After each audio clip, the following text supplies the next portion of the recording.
Have you ever wondered about the journey of something as simple as a fork?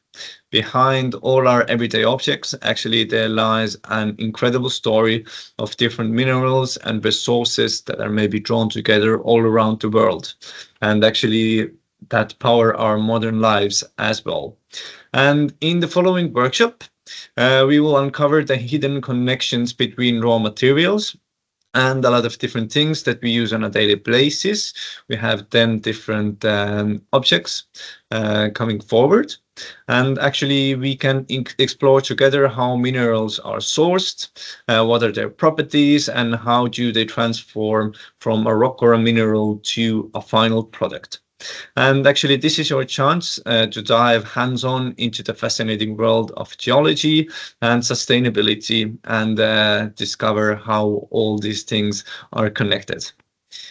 So, we are going to do it in actually two parts. First, we're going to give you the background information in Miro platform. And afterwards, we're going to show you a platform e-learning application, which you can use on students. It's on the learningapps.org website. I'm going to put a link to the chat box soon. But actually, the goal of the game, where does the fork come from, is to match each product. We have 10 products to the following three things. So we have to match the product to the mineral resource application, which is marked with a light bulb. Then we have to match the product to a rock mineral description, which is marked with a pix. And then we have to match the product to the source rock or mineral, which is a picture related to the product. And by the end, there should be 10 complete sets of each illustrating the journey of a mineral resource from its extraction to a final form as a finished product. So now I'm going to show you the screen of Miro tab. Here you can see how the set is actually going to look like. The first screen that you saw, actually, this was the e-learning app.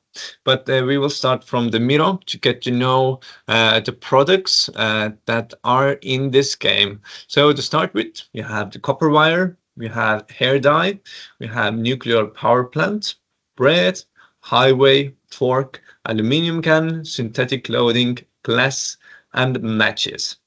Here, then we have 10 different descriptions of the mineral resources. For example, this mineral is mostly used in the production of sulfuric acid, which in turn is used mainly in batteries.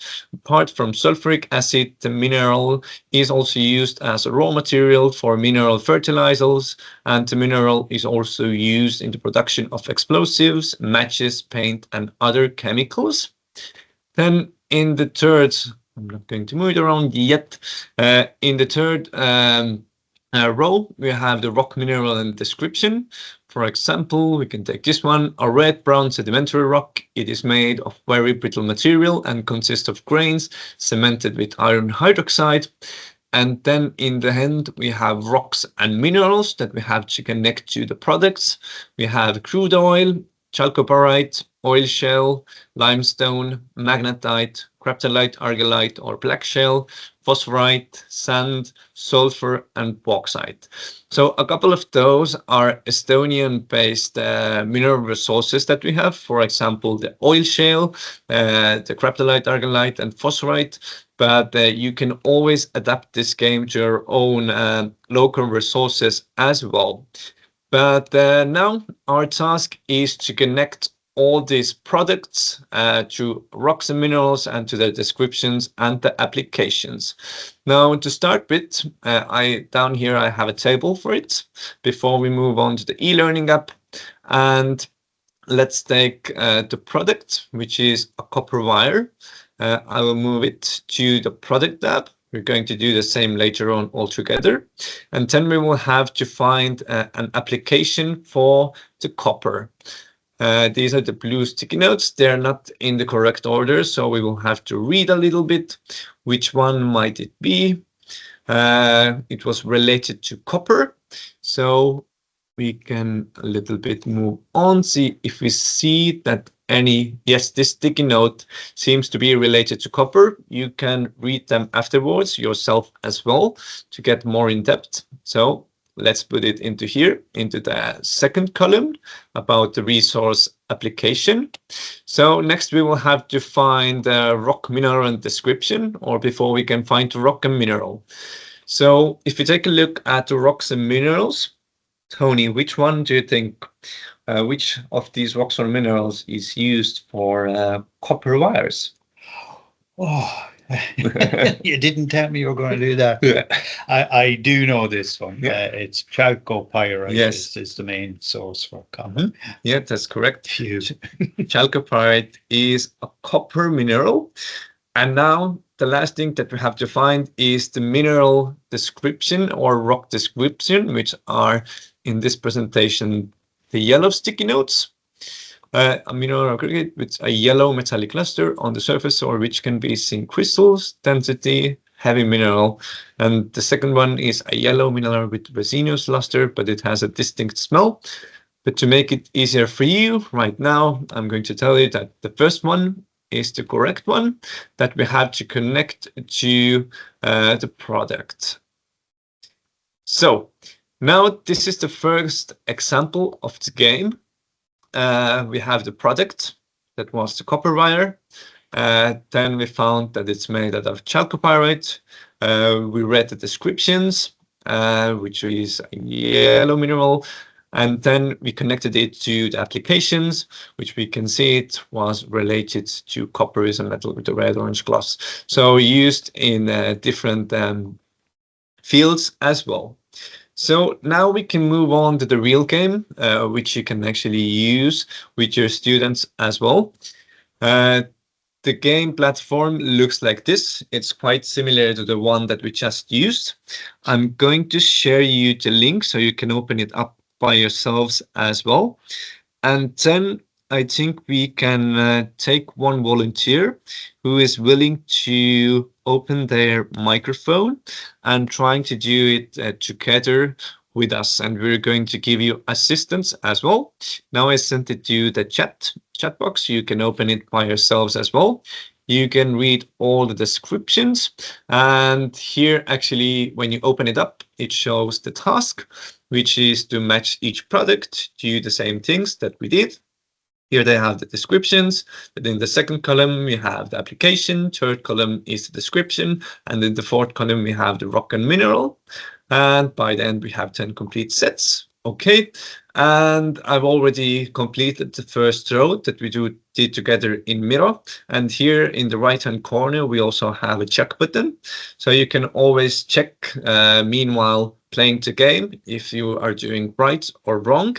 I can show an example of when you put a couple of things wrong, it's going to turn red, but when you put it to a correct place again, then it's going to turn green. So is there someone who wants to be our volunteer and help us out completing the full set? We're going through the entire game, so we would like to match all those things together.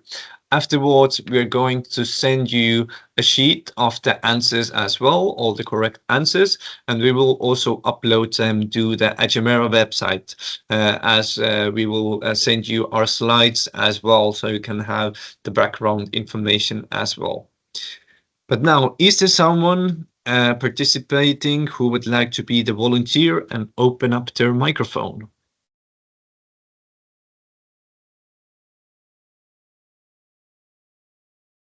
If not, Tony is going to be the volunteer, so we have to do it together. These are shocks to me. Yeah. So a couple of more seconds if somebody wants to be a volunteer.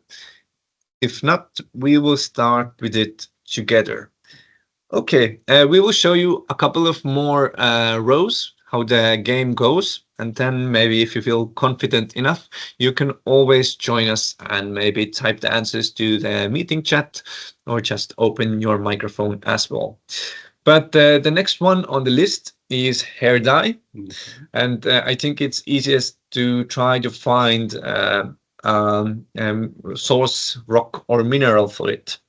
So what do you think? What is it made of? Down here we can see crude oil, sand or oil shell. But if you don't know the answer, we can go to something that you feel more confident about. For example, matches. So what do you think? What are matches made of?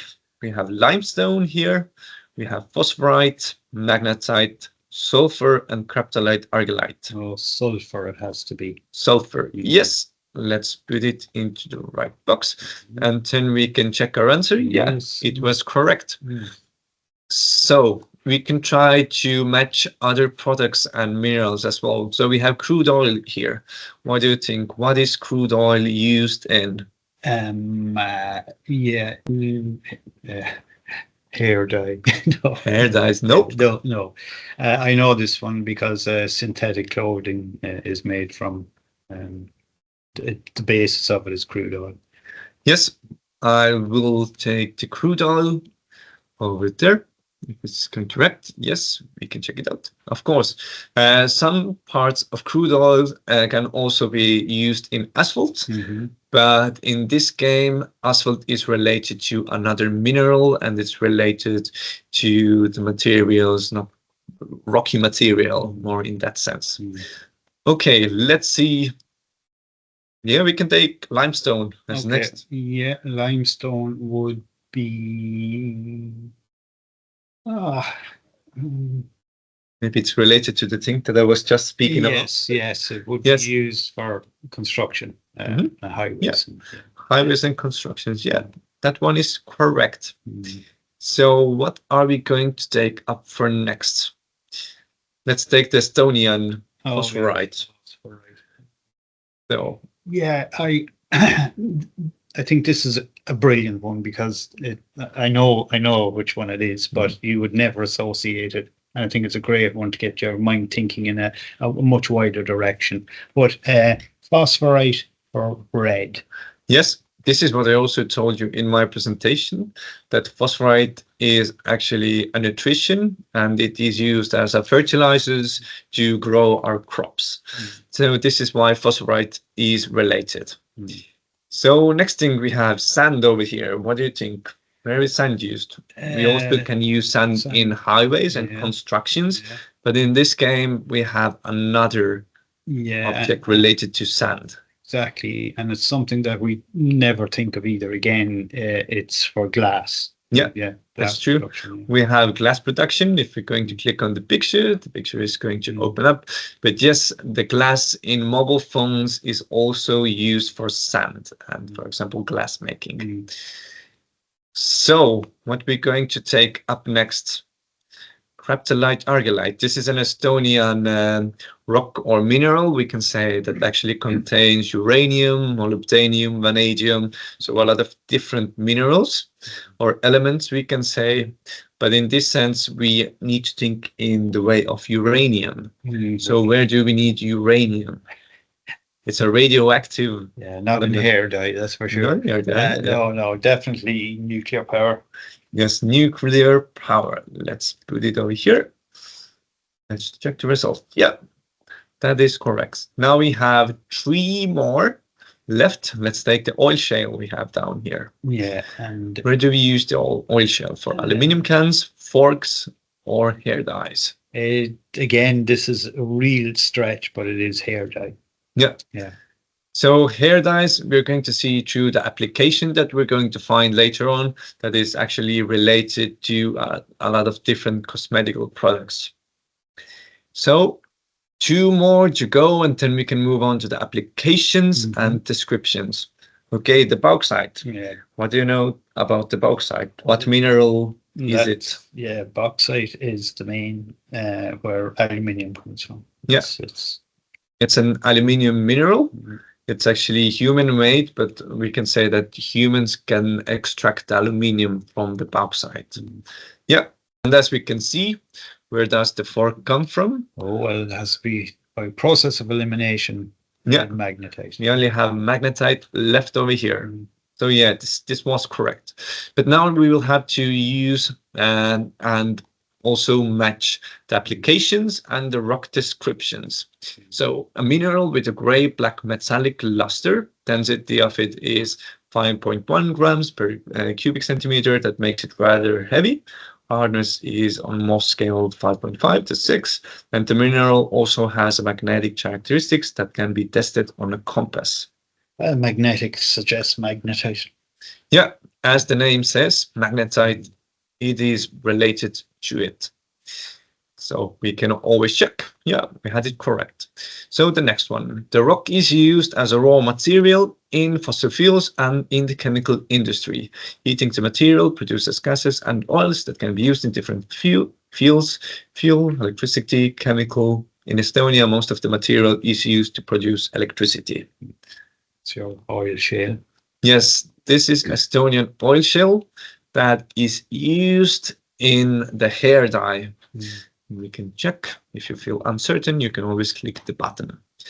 So the next one, a yellow mineral with resinous luster. This mineral can be scratched and it also has a distinct smell. Oh, definitely sulfur. Yeah, because there's only two golden or yellow minerals in here, chalcopyrite and sulfur.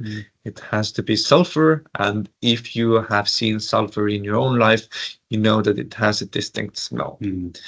So the next one, a brown or black greasy liquid with a specific smell. It is lighter than water and thus will float on water. Well, the only liquid there is oil. Oil, crude oil. And it's brown or black and greasy. That's correct. Next one is a red-brown sedimentary rock. It is made out of very brittle material and consists of iron hydroxide. Let's see what is red in that sense. You can see oil shale seems reddish. Graptolite, argillite, actually it's dark or black, and the bauxite as well. It would be bauxite. Yes, bauxite contains iron. So this one is correct as well. Let's take the next one. This rock can be used, used to extract phosphorus, which is mainly used to produce fertilizers. A small part of phosphorus deposits is used to produce food. Yes, so it's related to phosphorus. We know it has to be the phosphorite. Yes. Next one is the mineral is mostly used in the production of sulfuric acid. So yeah, it has to be sulfur. Yes, related to sulfur, of course it is. So a fine-grained brown-colored sedimentary rock, which in cross-section appears striped and can break apart in layers. The rock also consists of lime, which originates from the remains of sea organisms. The rock is very light. Oh, that is an example sitting in my office with little fossil strands in them, oil shale. Yeah, oil shale. Yeah. This is the only brown-colored mineral we have left. If you take a look at the graptolite, argillite, it's dark brown, and actually it is almost black or gray. But oil shale is here. We can see fossils. The fossil inside. So the next one, this rock is one of the most common mineral resources that is used in the production of lime, gravel, construction and finishing stone, and in cement, sugar and paper industries, and also in metallurgy. Yeah, that's amazing that limestone is used for sugar industry. Yeah, that's correct. And limestone is used in highways. The next one we can check. Meanwhile, everything appears to be green. So a brittle sedimentary rock consisting of the shells of brachiopods. Shells are mostly bedded in sandstone, so blackish or dark. Where can we see? Blackish or dark. Blackish or dark, where we don't have the limestone. Yeah, it doesn't seem like this. Let's take a look at phosphorite.